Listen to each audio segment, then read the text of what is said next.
नमस्कार दोस्तों, जय हिंद। दोस्तों स्वागत है आपका हिंदुस्तानी स्पेशल एचडी के को नए वीडियो में।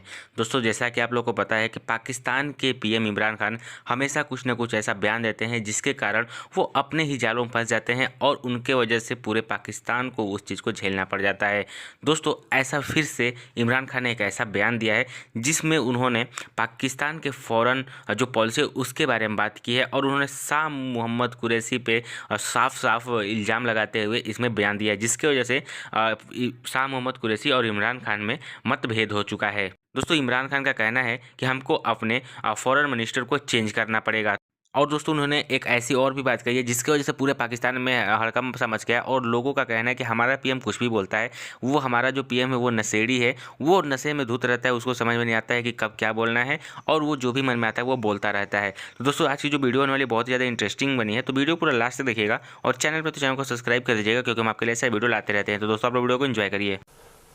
मेरे पाकिस्तानियों, मैं आपके सामने आज हाजिर इसलिए हुआ हूँ कि दुनिया में बड़ी तेज़ी से सूरत हाल बदल रही है और इसके पाकिस्तान के ऊपर असरात है। सबसे पहले मैं शुरू करना चाहता हूँ पाकिस्तान की फॉरेन पॉलिसी से। मैंने 2 दौरे किए, एक चाइना का और अभी रशिया का, रूस का। तो मैं जो आज आपके सामने सबसे पहले बात वाज़े करना चाहता हूँ वो ये कि मेरे माँ बाप एक ग़ुलाम हिंदुस्तान में पैदा हुए थे और जब भी मैं बड़ा हो रहा था उन्होंने ये एहसास दिलवाया कि मैं कितना खुशकिस्मत हूँ कि मैं एक आज़ाद मुल्क में पैदा हुआ। और जब से मैंने सियासत शुरू की, बल्कि उससे पहले भी, मेरी हमेशा ये ख्वाहिश थी कि पाकिस्तान की जो फॉरेन पॉलिसी हो वो आज़ाद हो। अब आज़ाद फॉरेन पॉलिसी का क्या मतलब है? आज़ाद फॉरेन पॉलिसी का मतलब ये होता है कि एक कौम अपने लोगों के फ़ायदे के लिए फॉरेन पॉलिसी बनाए। वो फॉरेन पॉलिसी ना बने जो किसी और का फ़ायदा करे और अपने मुल्क को नुकसान पहुंचा दे। और मैं आपको इस गलत फॉरेन पॉलिसी की मिसाल देना चाहता हूं कि जो हमने अमेरिका के साथ उसकी वॉर ऑन टेरर में जब हिस्सा लिया तो मैं शुरू से कहता गया, मेरी पार्लियामेंट में तकरीरें हैं कि हमारी उस जंग से कोई ताल्लुक नहीं था, कोई पाकिस्तानी मुलव्वस नहीं था। 9/11 में हमारा कोई उससे लेना देना नहीं था। तो मैं तब से कहता गया कि हमें उसमें शिरकत नहीं करनी चाहिए। हमने पहले अमेरिका के साथ की जंग में शिरकत की, सोवियत यूनियन के ख़िलाफ़ जब वो अफ़गानिस्तान में जहाद में शिरकत की, और फिर 10 साल के बाद जब फिर शिरकत की 9/11 के बाद अमेरिका के साथ उसकी जंग में। तो जब हम तब शिरकत कर रहे थे कि जहाद थी कि अफ़गानिस्तान में कोई फॉरेन ऑक्यूपेशन हुई तो उसके ख़िलाफ़ जहाद है, लेकिन अब जब अमेरिका अफ़गानिस्तान में आ गया तो उसके ख़िलाफ़ दहशतगर्दी थी। और इस पॉलिसी के मैं शुरू से ख़िलाफ़ था और बदकिस्मती से ये फॉरेन पॉलिसी पाकिस्तानियों के फ़ायदे के लिए नहीं की गई। इसकी वजह से 80,000 पाकिस्तानियों की शहादतें हुई, हमारे 35 लाख लोगों की नकल मकानी हुई, कबायली इलाका तबाह हुआ, हमें $150 अरब से ज़्यादा मुल्क को नुकसान हुआ।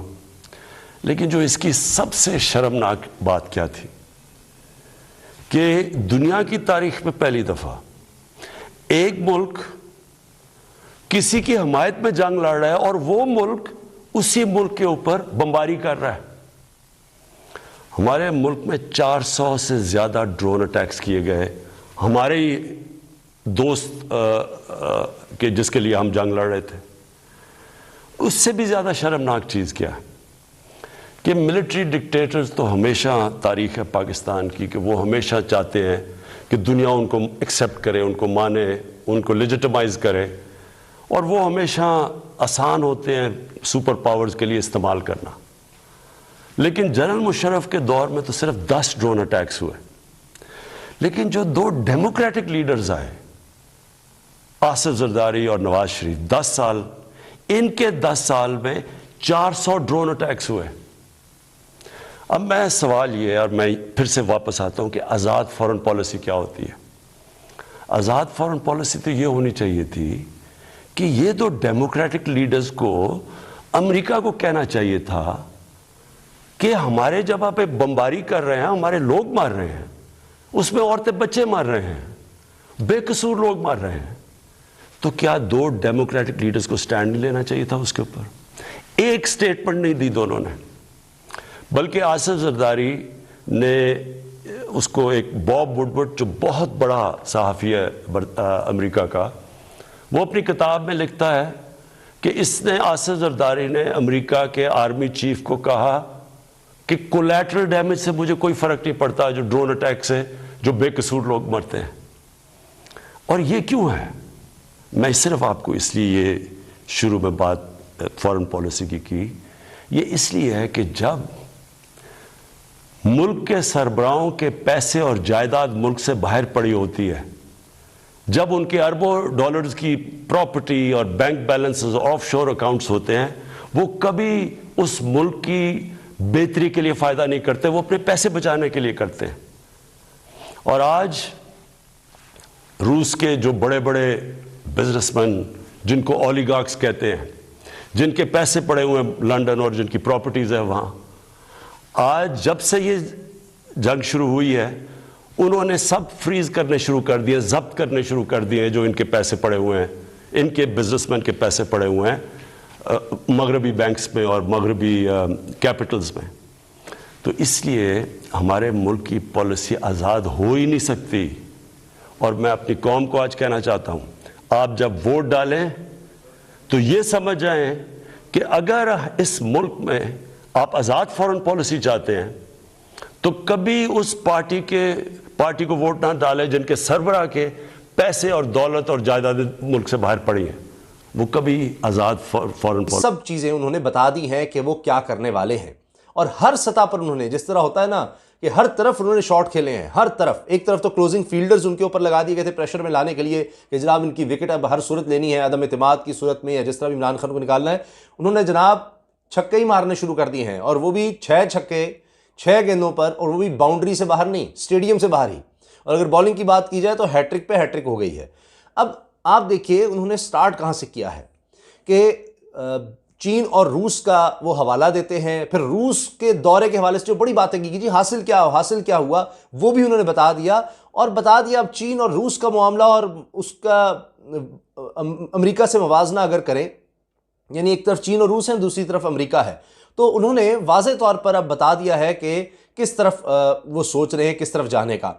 और इस खिताब से पहले army chief general Qamar Javed Bajwa से मुलाकात बहुत मानी खेज है कि शायद ऐसा लग रहा है कि उन्होंने एस्टैब्लिशमेंट को भी इस हवाले से कॉन्फिडेंस मिल गया है कि हम अब इतना बड़ा ऐलान करने जा रहे हैं और अपनी खारजा पॉलिसी में एक शिफ्ट लेने जा रहे हैं, तो क्या ये दुरुस्त है? लग तो रहा था कि कुछ अरसे से इस तरफ बातचीत हो रही है। और इमरान खान साहब ने कहा है कि मैंने 2 दौरे किए हैं, एक के बाद एक, वो चीन और रूस का दौरा है। चीन और रूस इकट्ठे नज़र आते हैं, आप देख रहे हैं। और अगर देखा जाए तो अमेरिका इन दोनों के शदीद खिलाफ है और इकट्ठा कर रहा है अपने इत्तेहादियों को दोनों के खिलाफ। तो कहीं क्वाड बनाता है, कहीं कुछ बनाता है, तो अब तो बड़ी वाज़ेह लकीर खिंचती चली जा रही है। अब देखेंगे, इमरान खान साहब ने कहा कि मेरे वालिदैन एक बरसगीर में जिस तरह से एक दौर था बरतानिया का, तो वो उस बरतानवी राज में पैदा हुए, और लेकिन मैं आज़ाद पाकिस्तान में पैदा हुआ।